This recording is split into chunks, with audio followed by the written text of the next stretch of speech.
അപ്പൊ ഇന്ന് നമ്മൾ പാർട്ട് 3 ആണ് 10th സ്റ്റാൻഡേർഡ് ബയോളജി ചാപ്റ്റർ 5ന്റെ മൂന്നാമത്തെ ക്ലാസ് ആണ് വരുന്നത് കേട്ടോ. ആദ്യം നമുക്ക് കുറച്ച് ചോദ്യങ്ങൾ ചോദിച്ചിട്ട് ആൻസറിലെ ടോപ്പിക്കിലേക്ക് പോകാം. അത്യാവശ്യം നിങ്ങൾക്ക് അറിയാവുന്ന പോയിന്റ്സുകൾ തന്നെയാണ്, വലിയ സിമ്പിൾ ആയിട്ടുള്ള വലിയ കട്ടിയായിട്ടുള്ള ചോദ്യങ്ങളൊന്നും അല്ല. ആൻസേഴ്സ് അറിയാവുന്നവരങ്ങ് പറഞ്ഞോളൂ. ക്ഷയരോഗത്തിന് കാരണമാകുന്ന ഏത് രോഗകാരി ഏതെന്നാണ് ചോദിച്ചിരിക്കുന്നത്. ആൻസർ ഏതായിട്ട് വരും? ക്ഷയരോഗത്തിന് കാരണമാകുന്ന രോഗകാരി. Okay, mycobacterium tuberculosis. നെക്സ്റ്റ്, എലിപ്പനി ബാധിക്കുന്ന പ്രധാനപ്പെട്ട ശരീരഭാഗങ്ങൾ അല്ലെങ്കിൽ അവയവങ്ങൾ ഏവ എന്നാണ് ചോദിച്ചിരിക്കുന്നത്. എലിപ്പനി ബാധിക്കുന്നത് വൃക്ക, കരൾ, ശ്വാസകോശങ്ങൾ എന്നിവയാണ് എലിപ്പനി ബാധിക്കുന്നത്. വൃക്ക, കരൾ, ശ്വാസകോശങ്ങൾ. നെക്സ്റ്റ്, 2 മാസത്തിൽ കൂടുതൽ നീണ്ടു നിൽക്കുന്ന ചുമ, പനി, വിറയൽ, രാത്രിയിൽ വിയർക്കൽ, ഭാരക്കുറവ് എന്നിവ ഏത് രോഗത്തിന്റെ പ്രധാനപ്പെട്ട ലക്ഷണങ്ങൾ ആണ്? 2 മാസത്തിൽ കൂടുതൽ നീണ്ടു നിൽക്കുന്ന ചുമ, പനി, വിറയൽ, രാത്രിയിൽ വിയർക്കൽ തുടങ്ങിയവ ഏത് രോഗവുമായി ബന്ധപ്പെട്ടിരിക്കുന്നു? ക്ഷയവുമായി ബന്ധപ്പെട്ടിരിക്കുന്നു. ക്ഷയരോഗ പ്രതിരോധത്തിനും ചികിത്സക്കുമായിട്ട് ഉപയോഗിക്കുന്ന വാക്സിനും ചികിത്സാ രീതിയും ഏതാണ്? ക്ഷയരോഗ പ്രതിരോധത്തിനും ചികിത്സക്കുമായിട്ട് ഉപയോഗിക്കുന്നത് ഏതെന്ന് ചോദിച്ചു കഴിഞ്ഞാൽ ഏത് വേണം പറയാൻ വേണ്ടിയിട്ടാ? BCG and dots. നെക്സ്റ്റ്, വൈറസുകൾ ശരീരത്തിൽ പെരുകുന്നത് എങ്ങനെയാണെന്ന് വിശദീകരിക്കുന്നത്. സ്വന്തമായിട്ട് കോശവിഭജനം നടത്തി, അല്ലെങ്കിൽ ആതിഥേയ കോശങ്ങളുടെ ജനിതക സംവിധാനം ഉപയോഗിച്ച് പെരുകുന്നു, രക്തത്തിലെ പ്ലാസ്മയിൽ നേരിട്ട് വിഘടിച്ച് പെരുകുന്നു, ടോക്സിനുകൾ പുറത്തുവിട്ട് കോശങ്ങൾക്ക് പുറത്തു വരുന്നു, എന്താണ് വളരുന്നു. ആതിഥേയ കോശങ്ങളുടെ ജനിതക സംവിധാനം ഉപയോഗിച്ച് പെരുകുന്നതാണ് ഏതാ? വൈറസ് എന്ന് പറയുന്നത്. ഇനിയും നെക്സ്റ്റ്, എയ്ഡ്സ് രോഗത്തിന് കാരണമാകുന്ന HIV വൈറസ് പ്രധാനമായും ശരീരത്തിലെ ഏതു കോശങ്ങളെയാണ് ബാധിക്കുന്നത്?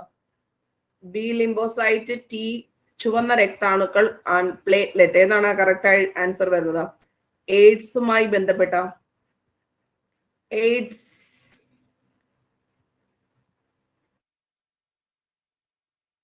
ആൻസർ ഏതാണ്? B ആണോ T ലിംബോസൈറ്റ് ആണോ? എയ്ഡ്സ് രോഗത്തിന് കാരണം HIV പകരുന്ന വഴികളിൽ പെടാത്തത് ഏത്? HIV ബാധിതരുമായുള്ള ലൈംഗിക ബന്ധത്തിലൂടെ അമ്മയിൽ നിന്ന് ഗർഭസ്ഥ ശിശുവിലേക്ക് രോഗികൾ തുമ്മുമ്പോഴും ചുമയ്ക്കുമ്പോഴും രക്തമോ അവയവങ്ങളോ സ്വീകരിക്കുന്നത്. രോഗി തുമ്മുമ്പോഴും. ഇനിയും നെക്സ്റ്റ്, എയ്ഡ്സ് രോഗികളുടെ പ്രതിരോധ ശേഷി നിലനിർത്താനും വൈറസിന്റെ പെരുകൽ നിയന്ത്രിക്കാനുമായി നിലവിൽ ഉപയോഗിക്കുന്ന ചികിത്സാ രീതി ഏതാ? എയ്ഡ്സ് രോഗികളുമായി ബന്ധപ്പെട്ട anti retroviral therapy. HIV DNA കോശങ്ങളിൽ മുറിച്ചുമാറ്റൻ ശാസ്ത്രലോകം ഉപയോഗപ്പെടുത്താൻ ശ്രമിക്കുന്ന ജീൻ എഡിറ്റിംഗ് സാങ്കേതിക വിദ്യ ഏതാണ്? ജീൻ എഡിറ്റിംഗ് സാങ്കേതിക വിദ്യ ക്രിസ്പർ. ഇനി നെക്സ്റ്റ്, നിപ്പ രോഗം ഗുരുതരമാകുമ്പോൾ രോഗികളിൽ കാണപ്പെടുന്ന ലക്ഷണങ്ങൾ ഏതെല്ലാം? നിപ്പ രോഗം കാണപ്പെടുമ്പോൾ സ്ഥലകാല ബോധമില്ലായ്മ, അപസ്മാരം, ബോധക്ഷയം തുടങ്ങിയവയാണ്. അപ്പൊ നമ്മൾ ഇന്ന് പഠിക്കുന്നത് ബാക്ടീരിയ, ഫംഗൽ അങ്ങനെയൊക്കെയുള്ള ഡിസീസ് റിലേറ്റ് ചെയ്ത കാര്യങ്ങളാണ്. എന്തെങ്കിലും അറിയാത്തതുണ്ടോ നമുക്ക് നോക്കാം. ശരീരത്തിൽ പ്രവേശിച്ച് പെരുകുമ്പോൾ പുറത്തുവിടുന്ന ടോക്സിനുകൾ ആതിഥേയ കലകളെ നശിപ്പിക്കുകയും ശരീരപ്രവർത്തനങ്ങളെ തടസ്സപ്പെടുത്തുകയും ചെയ്യുന്നു. ചിലത് കോശസ്ഥലത്തെ തകർക്കുന്ന എൻസൈമുകൾ ഉൽപ്പാദിപ്പിച്ച് കോശത്തെ നശിപ്പിക്കും. ഇപ്പൊ ബാക്ടീരിയ ആണ് രോഗകാരി എങ്കിൽ എന്താണ് അതിന്റെ പ്രവർത്തനം എന്നാണ് നമ്മൾ പഠിക്കാൻ പോകുന്നത്. ഓക്കെ, ശരീരത്തിൽ പ്രവേശിച്ച് പെരുകുമ്പോൾ പുറത്തുവിടുന്ന ടോക്സിൻ, അതായത് ബാക്ടീരിയ നമ്മളുടെ ശരീരത്തേക്ക് പ്രവേശിക്കുന്ന സമയത്ത് അവ എന്ത് പ്രൊഡ്യൂസ് ചെയ്യുന്നുണ്ട്? ടോക്സിൻ ആണ്. ടോക്സിൻ ആതിഥേയ കലകളെ നശിപ്പിക്കുകയും ശരീരപ്രവർത്തനങ്ങളെ തടസ്സപ്പെടുത്തുകയും ചെയ്യുന്നു. ചിലത് എന്ത് ചെയ്യുന്നുണ്ട്? കോശസ്തരത്തെ തകർക്കുന്ന എൻസൈമുകൾ ഉൽപ്പാദിപ്പിച്ച് കോശത്തെ അങ്ങ് നശിപ്പിക്കുന്നുണ്ട്. അതായത് നമ്മൾ ഒന്നുകിൽ ടിഷ്യൂസിനെ നശിപ്പിക്കും, ഹോസ്റ്റിന്റെ ടിഷ്യൂസിനെ നശിപ്പിക്കും. അല്ല എങ്കിൽ എന്ത് ചെയ്യുന്നു, ആ സെൽ മെംബ്രെയിനെ തകർക്കുന്ന എൻസൈമുകളൊക്കെ ഉൽപ്പാദിപ്പിച്ച് ആ സെല്ലിനെ പൂർണ്ണമായിട്ടും തകർക്കുന്നു. ഒന്നുകിൽ സെല്ലിനെ തകർക്കുന്നു അല്ലെങ്കിൽ ടിഷ്യൂസിനെ തകർക്കുന്നു എന്ന് ഓർത്ത് വെച്ചേക്കാം. മനസ്സിലായോ? ഒന്നുകിൽ സെല്ലിനെ തകർക്കുന്നു അല്ലെങ്കിൽ ടിഷ്യൂസിനെ തകർക്കുന്നു. ഇപ്പൊ കോശസ്ഥലത്തെ തകർക്കാൻ വേണ്ടിയിട്ട് ഇവരെ എന്ത് ഉൽപ്പാദിപ്പിക്കുന്നു? എൻസൈമുകൾ. അല്ലാത്തപ്പോ ഇവരെന്തുവാണ് നമ്മുടെ ശരീരത്തോട് പ്രവേശിക്കുന്ന ടൈമിൽ ഉൽപ്പാദിപ്പിക്കുന്നത്? ടോക്സിനുകളാണ് ഉൽപ്പാദിപ്പിക്കുന്നത്. ടോക്സിനുകൾ ആന്തരിക കലകളെ നശിപ്പിക്കുകയും ശരീരപ്രവർത്തനങ്ങളെ തടസ്സപ്പെടുത്തുകയും ചെയ്യുന്നുണ്ട്. നെക്സ്റ്റ് നമ്മള് ക്ഷയം എന്ന് പറഞ്ഞത് രോഗകാരി ഏതാണ്? മൈക്കോ ബാക്ടീരിയം ട്യൂബർകുലോസിസ് ആണ് ക്ഷയം എന്ന് പറഞ്ഞിരിക്കുന്ന ബാക്ടീരിയൽ ഡിസീസ് പകർത്തുന്നത്. ഏത് രോഗകാരി? മൈക്കോ ബാക്ടീരിയം ട്യൂബർകുലോസിസ് എന്ന് പറയുന്ന രോഗകാരിയാണ് ട്യൂബർകുലോസിസ് എന്ന് പറയുന്ന രോഗത്തിന്റെ രോഗകാരി. അതേസമയം എലിപ്പനി ആണെങ്കിൽ എന്താണ്? ലെപ്റ്റോസ്പൈറയാണ്. എലിപ്പനി ആണെങ്കിൽ ലെപ്റ്റോസ്പൈറ ആണ്. ഇനി ക്ഷയരോഗം പകരുന്നത് എങ്ങനെയാണെന്ന് ചോദിച്ചു കഴിഞ്ഞാൽ, രോഗി ചുമയ്ക്കുകയോ തുമ്മുകയോ സംസാരിക്കുകയോ ചെയ്യുമ്പോൾ വായുവിലെത്തുന്ന രോഗാണുക്കൾ അടങ്ങിയ ചെറിയ കണികകൾ ശ്വസിക്കുന്നതിലൂടെയാണ് എന്ത് വരുന്നത്? ട്യൂബർകുലോസിസ് പകരുന്നത്. രോഗി ചുമയ്ക്കുകയോ തുമ്മുകയോ സംസാരിക്കുകയോ ചെയ്യുമ്പോൾ വായുവിലെത്തുന്ന രോഗാണുക്കൾ അടങ്ങിയ ചെറുകണികകൾ ശ്വസിക്കുന്നതിലൂടെ ആണ് ഏതെന്ന് പറഞ്ഞിരിക്കുന്നത്? ക്ഷയരോഗം പകരുന്നത്. അപ്പൊ അതിന്റെ പകർച്ചാ മെത്തേഡ് ഏതാണ്? രോഗി ചുമയ്ക്കുക, തുമ്മുക, സംസാരിക്കുക, രോഗാണുക്കൾ ചെറിയ കണികകൾ ശ്വസിക്കുക. അപ്പൊ ശ്വാസകോശം വഴിയിട്ടാണ് ആക്ച്വലി ഏത് പടരുന്നത്? ക്ഷയരോഗം പകരുന്നത്. അതായത് ആ ചെറിയ കണികകൾ ശ്വസിക്കുന്നതിലൂടെ. ഇനി അടുത്തത് എലിപ്പനി പകരുന്നത് എങ്ങനെയാണ്? എലിയുടെ മൂത്രം കലർന്ന ജലത്തിൽ നിന്ന് നമ്മൾ മുറിവുകളിലൂടെയോ കണ്ണ്, മൂക്ക് എന്നിവിടങ്ങളിലെ ശ്ലേഷ്മ സ്ഥലത്തിലൂടെയോ നമുക്ക് എന്ത് ചെയ്യാം? എലിപ്പനിയുടെ രോഗകാരി നമ്മളുടെ ശരീരത്തിലേക്ക് പ്രവേശിക്കാം. അതായത് എലി മൂത്രം ഒഴിക്കുന്ന ആ ഒരു ജലത്തിൽ നിന്ന് നമ്മളുടെ കൈയോ കാലോ ഒക്കെ മുറിഞ്ഞിട്ടുണ്ട് എങ്കിൽ നമ്മൾ ആ ഒരു ജലമൊക്കെ ഉപയോഗിച്ച് ഈ തുണികളൊക്കെ പണ്ടത്തെ അവസ്ഥകളിലൊക്കെ കഴുകുന്ന ഒരു അവസ്ഥകളൊക്കെ ഉണ്ടല്ലോ, ഈ കനാലിൽ നിന്നൊക്കെ ഉള്ള വെള്ളവും അങ്ങനെയൊക്കെയുള്ള വെള്ളങ്ങളും അല്ലെങ്കിൽ ചിലയിടത്ത് പിടിച്ചു വെക്കുന്ന വെള്ളവും ഒക്കെ ആണെങ്കിൽ അപ്പം അങ്ങനെയും. പിന്നെന്താണ്? ശ്ലേഷ്മ സ്ഥലം, കണ്ണ്, മൂക്ക് എന്നിവിടങ്ങളിലെ ശ്ലേഷ്മ സ്ഥലത്തിലൂടെയോ എലിപ്പനിയുടെ രോഗകാരി നമ്മുടെ ശരീരത്തിലേക്ക് പ്രവേശിക്കാവുന്നതാണ്. അപ്പൊ എലിമൂത്രം കലർന്ന ജലത്തിൽ നിന്ന് മുറിവുകളിലൂടെയോ അല്ലെങ്കിൽ ശ്ലേഷ്മ സ്ഥലത്തിലൂടെയോ ഈ സംഭവം നമുക്ക് എന്ത് ചെയ്യാം? നമ്മുടെ ശരീരത്തിലേക്ക് കയറുന്നതാണ്. ഇനി ബാധിക്കുന്ന ഭാഗം, എലിപ്പനി ബാധിക്കുന്നത് വൃക്ക, കരൾ, ശ്വാസകോശങ്ങൾ എന്നിവയാണ്. വൃക്കയെയും കരളിനെയും ശ്വാസകോശത്തിനെയുമാണ് എലിപ്പനി ബാധിക്കുന്നത്. ഇനി ക്ഷയമാണെങ്കിൽ എന്താണ്? പ്രധാനമായും ശ്വാസകോശങ്ങളെയാണ് ബാധിക്കുന്നത് എങ്കിലും, അതായത് മെയിൻ ഓർഗൻ ഏതാണ്? ശ്വാസകോശം ആണ് ഏത് ബാധിക്കുന്നത്? ക്ഷയം ബാധിക്കുന്നത്. പക്ഷെ എന്നാലും വൃക്കയെയും അസ്ഥികളെയും മസ്തിഷ്കം തുടങ്ങിയ മറ്റു ഭാഗങ്ങളെയും ബാധിക്കാം. വൃക്ക, തലച്ചോറ്, അസ്ഥികൾ എന്നിവയെ ബാധിക്കാം. വൃക്ക, കരൾ, ശ്വാസകോശം എന്നിവയെ ബാധിക്കുന്നു ഏതാ? എലിപ്പനിയാണ്. വൃക്ക, ശ്വാസകോശം, അസ്ഥികൾ, മസ്തിഷ്കം എന്നിവയെ ബാധിക്കുന്നു ഏതാ? ക്ഷയരോഗം. ഇനിയും ഇതുമായി ബന്ധപ്പെട്ട ലക്ഷണം എന്ന് പറഞ്ഞു കഴിഞ്ഞാൽ, ക്ഷയരോഗം എന്ന് പറഞ്ഞു കഴിഞ്ഞാൽ 2 ആഴ്ചയിൽ കൂടുതൽ നീണ്ടു നിൽക്കുന്ന ചുമ, പനി, വിശപ്പില്ലായ്മ, ഭാരക്കുറവ്, ക്ഷീണം എന്നിവയാണ് പ്രധാനപ്പെട്ട ലക്ഷണങ്ങൾ. ചിലപ്പോൾ കഫത്തിൽ എന്തും ഉണ്ടാകാം, രക്തവും ഉണ്ടാവാം. ഏത് റിലേറ്റ് ചെയ്തിട്ട്? ക്ഷയരോഗം. അപ്പൊ അതിന്റെ ലക്ഷണമാണ് 2 ആഴ്ചയിൽ കൂടുതൽ നീണ്ടു നിൽക്കുന്ന ചുമ, പനി, വിശപ്പില്ലായ്മ, ഭാരക്കുറവ്, ക്ഷീണം എന്നിവയാണ്. ഇനിയും എലിപ്പനി ആണെങ്കിൽ പെട്ടെന്നൊരു പനിയും ഉണ്ടാകുന്നു. തലവേദന, പേശീവേദന, കണ്ണിന് ചുവപ്പ് നിറം, ഛർദി എന്നിവയാണ് എലിപ്പനിയെ നമുക്ക് തിരിച്ചറിയാൻ വേണ്ടിയിട്ടുണ്ടാകുന്ന ലക്ഷണങ്ങൾ. പെട്ടെന്നുണ്ടാകുന്ന പനിയ്, തലവേദന, പേശികൾക്ക് വേദന, കണ്ണിന് ചുവപ്പ് നിറം, ഛർദി. ഇനി ഇതുമായി ബന്ധപ്പെട്ട പ്രതിരോധ ചികിത്സ, ക്ഷയരോഗവുമായി ബന്ധപ്പെട്ട BCG വാക്സിനേഷൻ കൊടുക്കുന്നുണ്ട്.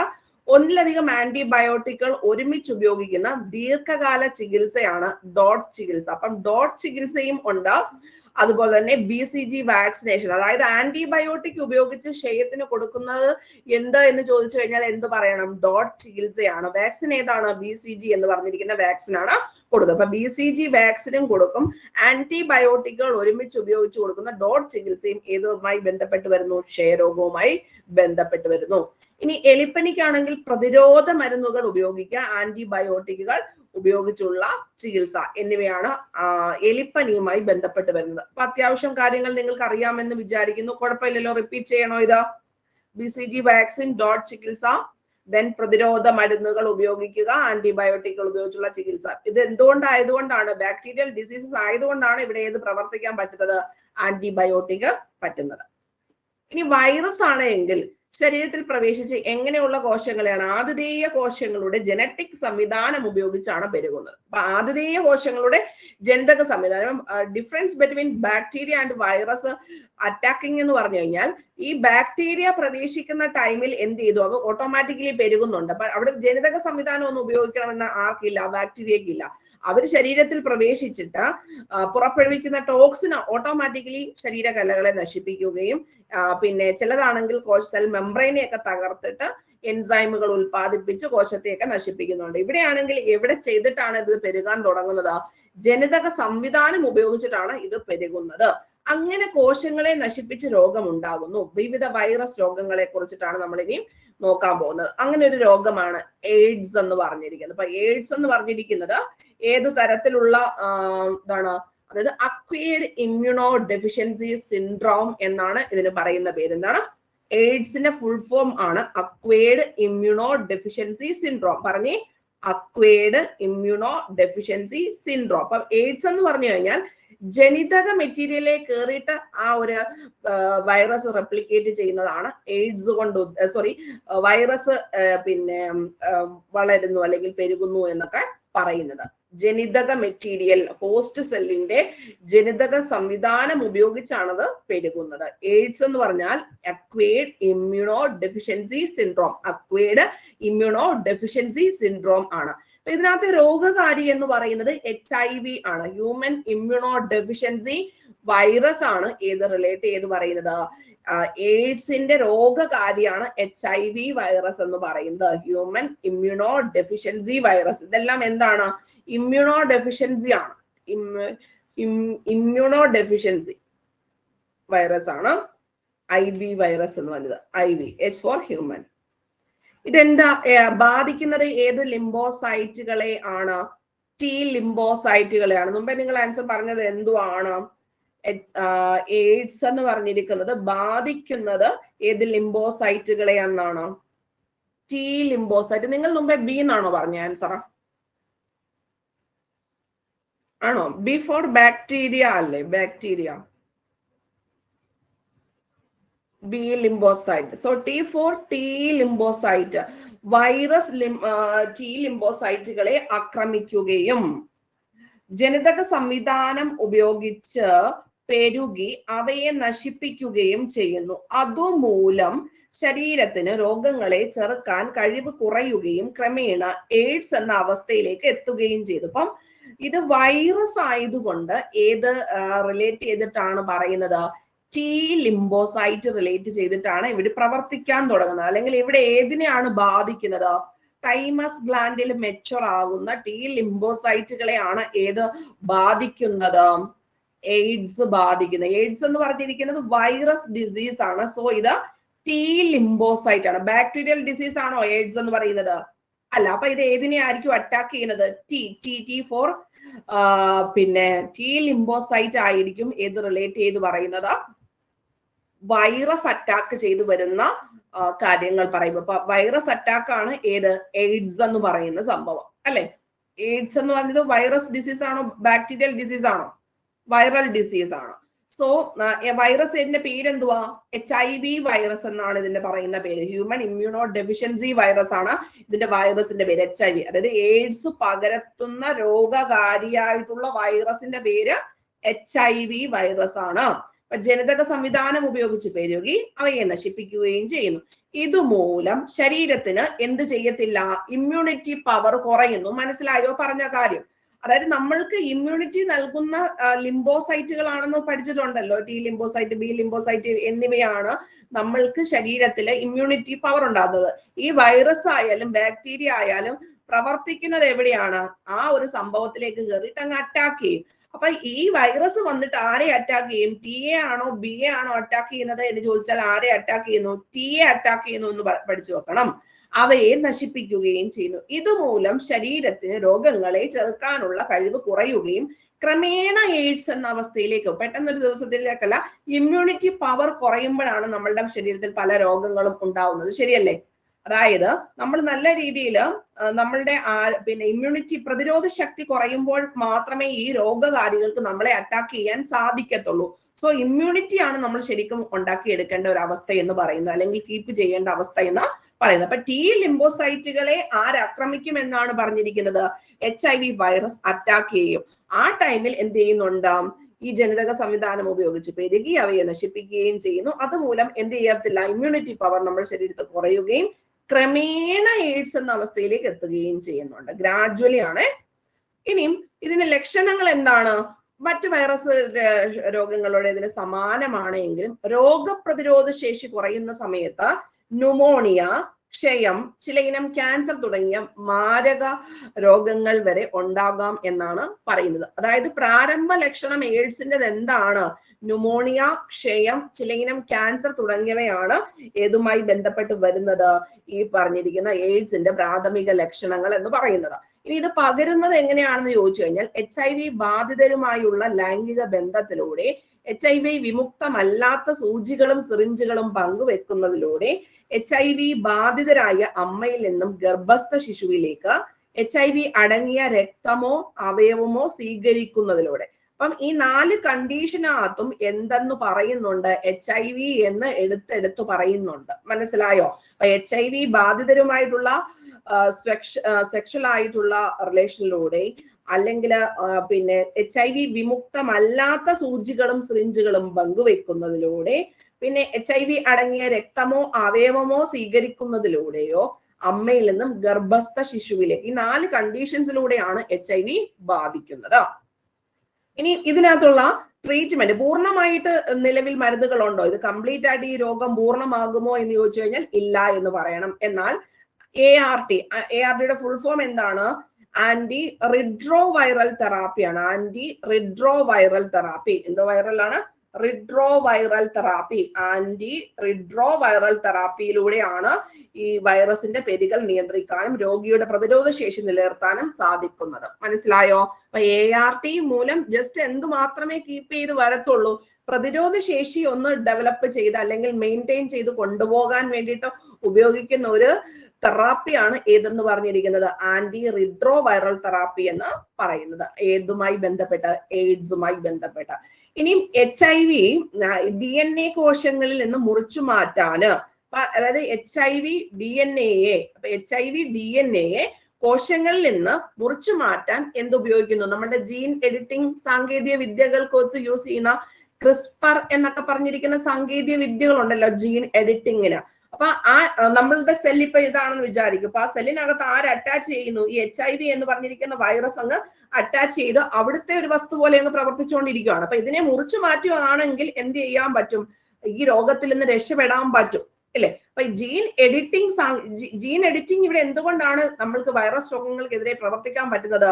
കാരണം ഇത് ജനിതക മെറ്റീരിയലിനെയാണ്, അല്ലെങ്കിൽ ജനിതക വസ്തുക്കളെയാണ് ആദ്യമേ അറ്റാക്ക് ചെയ്യുന്നത്. മനസ്സിലായോ? അതായത് വൈറസ് വന്നിട്ട് സ്വയമേ അങ്ങ് പെരുകയല്ല, ഹോസ്റ്റ് സെല്ലിന്റെ ജനിതക വസ്തുവിലേക്കാണ് അറ്റാക്ക് ചെയ്യുന്നത്. സോ ജീനിനകത്ത് മാറ്റങ്ങൾ വരുത്തിയെങ്കിൽ മാത്രമേ എന്ത് വരത്തുള്ളൂ? നമുക്ക് വൈറസ് രോഗങ്ങളെയൊക്കെ ചികിത്സിച്ച് ജനിതക ടെക്നോളജി മൂലമൊക്കെ മാറ്റാൻ പറ്റത്തുള്ളൂ. അപ്പൊ ശരീരത്തിൽ മറഞ്ഞിരിക്കുന്ന HIV ഉണർത്തി നശിപ്പിക്കാൻ ആവശ്യമായ മരുന്നുകളും ഒപ്പം HIV വാക്സിനുകളും കണ്ടെത്താനുള്ള പ്രവർത്തനത്തിലാണ് ശാസ്ത്രലോകം. അപ്പൊ ഇവരെന്താണ് പ്രതീക്ഷിക്കുന്നത്? ഏത് ജീൻ എഡിറ്റിംഗ് സാങ്കേതിക വിദ്യ മൂലം ഈ HIV DNA കോശങ്ങളിൽ നിന്ന് മുറിച്ചു മാറ്റാൻ സഹായിക്കും എന്ന് ചോദിച്ചാൽ എന്ത് വേണം ആൻസർ പറയാൻ വേണ്ടിയിട്ട്? ക്രിസ്പർ എന്ന് പറയുന്ന സംഭവം ഉപയോഗിച്ചു കഴിഞ്ഞാൽ പറ്റുമെന്ന കാര്യം ഓർത്തു വെച്ചിരിക്കണം. നമ്മൾ ആ MCQനകത്ത് അത് കണ്ടായിരുന്നല്ലോ. അപ്പൊ HIV DNA കോശങ്ങളിൽ നിന്ന് മുറിച്ചു മാറ്റാൻ ജീൻ എഡിറ്റിങ്ങിനകത്ത് ഏത് സാങ്കേതിക വിദ്യയാണ് യൂസ് ചെയ്യുന്നത് എന്ന് ചോദിച്ചു കഴിഞ്ഞാൽ ക്രിസ്പർ പോലെയുള്ള ജീൻ എഡിറ്റിംഗ് സാങ്കേതിക വിദ്യയാണ് ഉപയോഗിക്കുന്നത്. ഇനി അടുത്ത ഒരു വൈറസ് ആണ് നിപ്പ വൈറസ് എന്ന് പറയുന്നത്. ഏതാണ്? Nipah virus. NIV. പനി, തലവേദന, പേശിവേദന, ചുമ, ഛർദി, ഇപ്പൊ എല്ലാ ലക്ഷണങ്ങൾ കണ്ടാല് ഒരുപോലെയൊക്കെ തന്നെ ഇരിക്കും, അല്ലെ? ആശുപത്രിയിൽ പോയാലും ഡോക്ടർമാർക്ക് തന്നെ കൺഫ്യൂഷൻ ആയിരിക്കും. നമ്മൾ പറയുന്നതൊക്കെ വെച്ചിട്ട് വേണ്ടി അവർ ഡിറ്റക്ട് ചെയ്യാൻ വേണ്ടിയിട്ട്. അപ്പൊ ഓരോരോ ടെസ്റ്റുകളൊക്കെ നോക്കിയിട്ടാണ് ലാസ്റ്റിൽ ഫൈനലൈസ് ചെയ്യുന്നത് ഇതാണ് രോഗം എന്നിട്ടുള്ള കാര്യങ്ങൾ. പനി, തലവേദന, പേശിവേദന, ചുമ, ഛർദി എന്നിവയാണ് പ്രാരംഭ ലക്ഷണങ്ങൾ. ഗുരുതരമാകുന്ന സമയത്ത് എന്ത് ചെയ്യുന്നുണ്ട്, നമുക്ക് ഏത് സ്ഥലത്താണ് നിൽക്കുന്നത് എന്നുള്ള ബോധം വന്നിട്ടില്ല, അപസ്മാരം ഉണ്ടാകും, ബോധക്ഷയം ഉണ്ടാകും. ഇതാണ് നിപ്പ വൈറസ് മൂലം ഉണ്ടാകുന്ന കാര്യങ്ങൾ. സ്ഥലകാല ബോധമില്ലായ്മ, അപസ്മാരം, ബോധക്ഷയം എന്നിവ. സ്ഥലകാല ബോധമില്ലായ്മ, അപസ്മാരം, ബോധക്ഷയം എന്നിവയാണ് ഏതുകൊണ്ട് വരുന്നത്, നിപ്പ വൈറസിന്റെ ആദ്യത്തെ ലക്ഷണമല്ല, രോഗം മൂർച്ഛിക്കുന്ന ടൈമിൽ ഉണ്ടാവുന്നത്. ക്ലിയർ ആണോ? നോർമലി അല്ലാതെ പോലെ എന്താണ് പനി, തലവേദന, പേശിവേദന. അപ്പൊ നമ്മൾ നോർമൽ ഒരു പനിക്ക് കഴിക്കുന്ന പോലെയൊക്കെ മരുന്ന് കഴിച്ചു കഴിഞ്ഞാൽ ഇത് മാറുമോ? ഇല്ല. അപ്പൊ ഇവിടെ നമ്മൾക്ക് ഇത് വരുന്നത് എങ്ങനെയാണ്, ഗുരുതരമാകുമ്പോൾ മാത്രമായിരിക്കും ചിലപ്പോൾ ഇത് അറിയുന്നത്. അപ്പൊ അതായത് വവ്വാല് വഴിയിട്ട് പറ്റും, എന്താണ് ഇങ്ങനെ മനുഷ്യരിൽ നിന്ന് മനുഷ്യരിലേക്ക് പറ്റും, ഇങ്ങനെയൊക്കെയുള്ള ബാധ എന്തുവരും, നിപ്പ വൈറസ് ബാധിക്കുന്ന ഈ ഒരു ടൈപ്പിലാണ്. രോഗലക്ഷണങ്ങളും സങ്കീർണതകളും കുറയ്ക്കാനുള്ള ചികിത്സ മാത്രമേ ഉള്ളൂ. മിക്കവാറുമുള്ള സംഭവങ്ങൾക്കെല്ലാം, വൈറൽ രോഗങ്ങൾക്കൊന്നും പ്രത്യേകിച്ച് എന്തില്ല, ട്രീറ്റ്മെന്റ് ഇല്ല, റെസ്റ്റ് എടുക്കുക. ആന്റി വൈറൽ മരുന്നുകൾ ഉണ്ടോ? ഇല്ല. വാക്സിനുകൾ ഉണ്ടോ? ഇല്ല. അതായത് നിപ്പ വൈറസുമായി ബന്ധപ്പെട്ടിട്ട് ആ രോഗത്തിന്റെ ഇമ്മ്യൂണിറ്റി പവർ അല്ലെങ്കിൽ പിന്നെ രോഗിയുടെ ഇമ്മ്യൂണിറ്റി ലെവൽ കൂട്ടുക എന്ന ലക്ഷണം മാത്രമേ ഉള്ളൂ. കാരണം ഏതിനെയാണ് ഈ വൈറസ് വന്ന് ഏത് തരത്തിലുള്ള വൈറസ് ആയാലും അറ്റാക്ക് ചെയ്യുന്നത് ഏതിനെയാണ്, നമ്മളുടെ ജനിതക സംവിധാനത്തിനെ കയറിയിട്ട് അറ്റാക്ക് ചെയ്യും, അവിടെ അങ്ങ് റെപ്ലിക്കേറ്റ് ചെയ്യുകയാണ് ചെയ്യുന്നത്. സോ ഇവിടെ നമ്മൾക്ക് എന്തില്ല, നമ്മുടെ പ്രതിരോധ ശക്തി കൂട്ടുക എന്ന് മാത്രമേ ഉള്ളൂ വൈറസ് രോഗങ്ങൾക്കെല്ലാം വരുന്നത്. സോ രോഗലക്ഷണങ്ങളും സങ്കീർണതകളും കുറയ്ക്കാനുള്ള ചികിത്സ മാത്രമേ ഉള്ളൂ. ആന്റിവൈറൽ മരുന്നുകളോ വാക്സിനുകളോ ഒന്നും നിലവിൽ ഏതുമായി ബന്ധപ്പെട്ടില്ല, നിപ്പ വൈറസുമായി ബന്ധപ്പെട്ട് ഇല്ല. ഇനി അടുത്തത് ഫംഗസ് രോഗവുമായി ബന്ധപ്പെട്ട 2 പോയിന്റൂടെ പറഞ്ഞിട്ട് നമുക്കൊന്ന് നിർത്താം. അതായത് ഫംഗസുകളും മനുഷ്യനിൽ പലതരത്തിലുള്ള രോഗങ്ങൾക്ക് കാരണമാവാറുണ്ട്. ഇവ ചർമ്മങ്ങളിലും നഖങ്ങളിലും നേരിട്ട് അണുബാധയുണ്ടാക്കുകയോ, പ്രധാനമായിട്ടും നമ്മൾ ഈ ഫംഗസ് രോഗങ്ങളൊക്കെ നമ്മൾക്ക് കണ്ടുവരുന്നത് എങ്ങനെയാണ്, ചർമ്മത്തിലാണല്ലോ. സ്കിൻ ഡിസീസസ് ഒക്കെ വരുന്ന അത്യാവശ്യം ഏത് രോഗവുമായി ബന്ധപ്പെട്ടാണ്, ഫംഗസ് ആണ് അല്ലെ. ദെൻ നഖങ്ങളില് കുഴിനഖം അങ്ങനെയൊക്കെയുള്ള രോഗങ്ങൾ ഉണ്ടല്ലോ, ആണി അങ്ങനെയൊക്കെ വരുന്ന രോഗങ്ങൾ ഉണ്ടല്ലോ, എന്താണ് ഫുഡ് കോൺ എന്നൊക്കെ പറയും, ആണി രോഗം. ചർമ്മത്തിലും നഖങ്ങളിലും നേരിട്ട് അണുബാധ ഉണ്ടാക്കുകയോ വിഷവസ്തുക്കൾ ഉൽപ്പാദിപ്പിക്കുകയോ ചെയ്താണ്. അപ്പൊ ഒന്നുകിൽ അണുബാധ ഉണ്ടാക്കുന്നു അല്ലെങ്കിൽ വിഷവസ്തുക്കൾ ഉൽപ്പാദിപ്പിക്കുകയോ ചെയ്താണ് രോഗങ്ങൾ സൃഷ്ടിക്കുന്നത്. ചുവടെ നൽകിയിരിക്കുന്ന പട്ടിക വിവരണം നോക്കാം. അതായത് ഫംഗസുമായി ബന്ധപ്പെട്ട് ഇവിടെ 2 രോഗങ്ങൾ കാണിച്ചിരിക്കുന്നത് നിങ്ങൾ കണ്ടോ? ഒന്നിന്റെ പേര് റിംഗ് വേം എന്നും മറ്റേതെന്താണ്, കാൻഡിയാസിസ് ആണ്. ഒന്നെന്താണ്, റിംഗ് വേം ആയാലും കാൻഡിയാസിസ് എന്ന് പറയുന്ന 2 രോഗങ്ങൾ. അപ്പൊ അവിടെ റിംഗ് വേം എന്ന് പറയുന്നത് രോഗം ബാധിച്ചവരിലൂടെയും സ്പർശനത്തിലൂടെയും മലിനമായ വസ്തുക്കളിലൂടെയും മൃഗങ്ങളിൽ നിന്നുമാണ് റിംഗ് വേം ശരീരത്തിലേക്ക് പകരുന്നത്. എങ്ങനെയാണ് പകരുന്നത് റിംഗ് വേം? രോഗം ബാധിച്ചവരുടെയും സ്പർശനത്തിലൂടെയും മലിനമായ വസ്തുക്കളിലൂടെയും മൃഗങ്ങളിൽ നിന്നും ആണ് റിംഗ് വേം പകരുന്നത്. വൃത്താകൃതിയിലുള്ള ചുവന്ന പാടുകൾ, ചൊറിച്ചിൽ എന്നിവയാണ് റിംഗ് വേമുമായി ബന്ധപ്പെട്ടിരിക്കുന്നത്. കാൻഡിഡിയാസിസ് എന്ന് പറയുന്നത് നേരിട്ടുള്ള സമ്പർക്കം, വസ്ത്രങ്ങൾ പങ്കുവെക്കുന്നതിലൂടെ, ലൈംഗിക ബന്ധം എന്നിവയിലൂടെയാണ് ഏത് രോഗം പകരുന്നത്, കാൻഡിയാസിസ് എന്ന് പറഞ്ഞിരിക്കുന്ന രോഗം പകരുന്നത്. നേരിട്ടുള്ള സമ്പർക്കം, വസ്ത്രങ്ങൾ പങ്കുവെക്കുന്നതിലൂടെ, ലൈംഗിക ബന്ധം വഴിയിട്ടാണ് കാൻഡിഡിയാസിസ് എന്ന് പറഞ്ഞിരിക്കുന്ന രോഗം വരുന്നത്. അപ്പൊ അതായത് അത് പ്രധാനമായിട്ടും നമുക്ക് അറിയപ്പെടുന്നത് വായില് വെളുത്ത പാടുകൾ, ചൊറിച്ചില്, ബാധിച്ച ഇടത്ത് ചുവന്ന ചൊറിച്ചിൽ ഉണ്ടാക്കുന്ന പാടുകള്, നിറം മങ്ങിയ കട്ടിയുള്ള നഖങ്ങൾ, ഇതൊക്കെയാണ് കാൻഡിയാസിസ് തിരിച്ചറിയുന്നത്. എങ്ങനെയാണ്? വായിൽ വെളുത്ത പാടും ചൊറിച്ചിലുകള്, ബാധിച്ചയിടത്ത് ചുവന്ന ചൊറിച്ചിൽ ഉണ്ടാക്കുന്ന പാടുകള്, നിറം മങ്ങിയ കട്ടിയുള്ള നഖങ്ങൾ, ഇവയൊക്കെ ഏതിന്റെ ലക്ഷണം ആണ്? കാൻഡിഡിയാസിസിന്റെ ലക്ഷണങ്ങളാണ്. അപ്പൊ ഡയറക്റ്റ് കോണ്ടാക്ട് വഴിയിട്ടും വസ്ത്രങ്ങൾ പങ്കുവെക്കുന്നതിലൂടെയും ലൈംഗിക ബന്ധം വഴി ഒക്കെ പകരുന്ന ഒരു ഫംഗൽ ഡിസീസിന്റെ പേര് ചോദിച്ചാൽ എന്ത് വേണം പറയാൻ വേണ്ടിയിട്ട്? കാൻഡിഡിയാസിസ് ആണ്. അപ്പൊ നേരിട്ടുള്ള ഡയറക്റ്റ് കോണ്ടാക്ട് വഴിയിട്ട് പറ്റും, വസ്ത്രങ്ങൾ പങ്കുവെക്കുന്നതിലൂടെ പറ്റും, സെക്ഷുവൽ ഇന്ററാക്ഷൻ വഴിയിട്ട് പറ്റും. ഏതാ? കാൻഡിയാസിസ് എന്ന് പറഞ്ഞിരിക്കുന്നത്. വായിലാണ് പ്രധാനമായിട്ടും. പിന്നെ ചൊറിച്ചില്, ബാധിച്ചെടുത്ത് ചുവന്ന പാടുകൾ ഉണ്ടായിരിക്കും, നിറം മങ്ങിയ കട്ടിയുള്ള നഖങ്ങളൊക്കെ കാൻഡിയാസിസിന്റെ ലക്ഷണങ്ങൾ ആണ്. അപ്പൊ ഇത്രയുമാണ് ഫംഗൽ ഡിസീസ് റിലേറ്റ് ചെയ്ത് പറയുന്നത്. അപ്പൊ നമുക്ക് ആ ക്വസ്റ്റ്യനൂടെ ഒന്ന് ചെയ്ത് നോക്കാം. ഇനി മുതൽ നമ്മൾ അന്നന്ന് പഠിപ്പിക്കുന്ന കാര്യങ്ങൾ അന്നന്ന് ക്വസ്റ്റ്യൻ അങ്ങ് ഇട്ടിട്ട് പോകുകയാണ്. അപ്പൊ നിങ്ങൾക്കും ശ്രദ്ധിച്ചിരിക്കാൻ തോന്നും.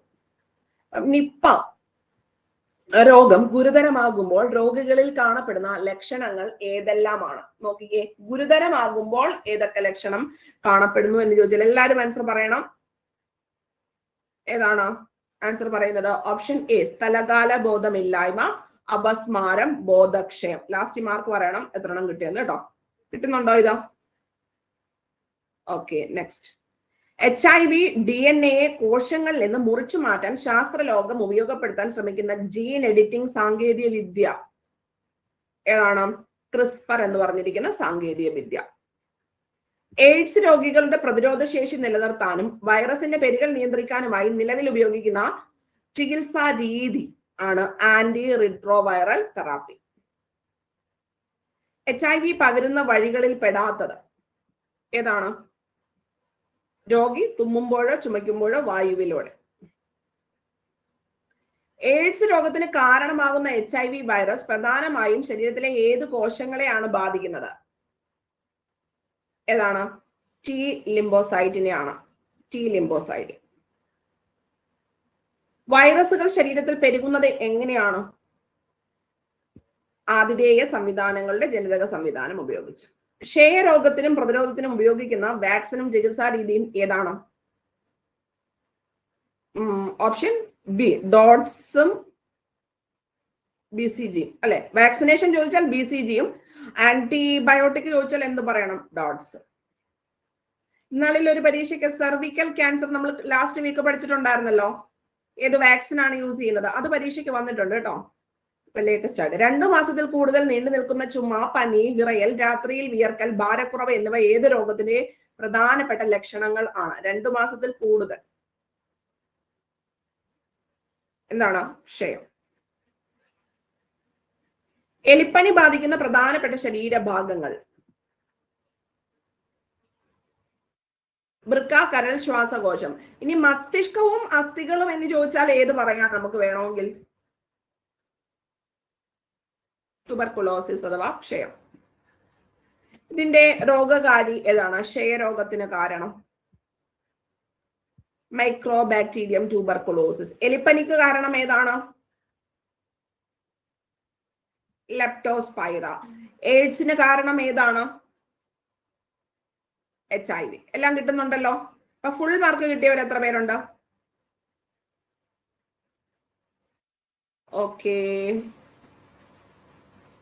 അപ്പൊ ശരി, ബാക്കി നമുക്ക് അടുത്ത ക്ലാസ്സിൽ എടുക്കാം. ഫയൽ വന്നോ നോക്കൂ.